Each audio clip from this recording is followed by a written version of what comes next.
But Greg's out at he's on vacation, so Matt and I will bring up the show. So without any further ado, let's get into it, shall we? What's going on in tech world? Pandora, one of the biggest music streaming services, will have to pay a little more to offer you music. Earlier this week, the Copyright Royalty Board, a panel of 3 federal judges in Washington, made the decision to increase the royalty rate from 11 cents for every 100 streamed songs to 17 cents. The new change goes into effect in 2016 and will run through 2020. Pandora hasn't been well liked by the record labels due to their low-cost agreement, but earlier this year, Pandora has been mending those relationships, agreeing to pay a $90 million fee for older songs, whatever older means, but hasn't gone as far as negotiating with individual record labels like other companies, such as Apple Music. Shopping industry? Check. Online textbook sales? Check. Domination of book sales? Check. Online streaming? Well, almost check. Amazon this week released their upcoming season of online streaming, and they are making a clear message that they are all in when it comes to the original programming market. Amazon Green lit 6 fall pilots, the most since their programming began about 3 years ago.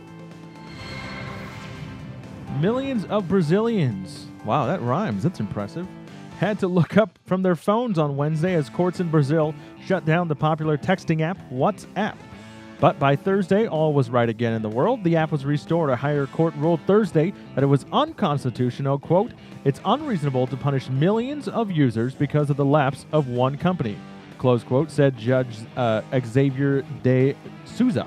The judge says, citing the lower court's unconstitutional decision to take down the network after company executives allegedly failed to comply with a court order to turn over data as part of a criminal investigation.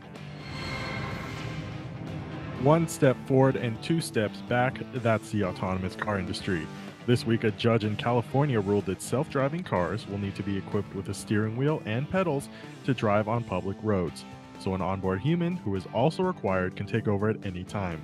Google criticized the proposal, saying the company was gravely disappointed that California is writing a ceiling on the potential for fully self-driving cars.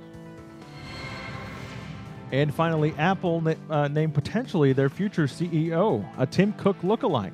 CEO Tim Cook announced Thursday his second-in-command, Jeff Williams. In a statement, Cook said, quote, Jeff is hands-on, the best operations executive I've ever worked with. This promotion comes at a time when Apple is under extreme pressure to succeed in the global smartphone market. The company is likely heading into a much riskier world and more complicated area next as it ramps up development of its own car. Matt, wrap it up. And that's a wrap from what's going on in tech world.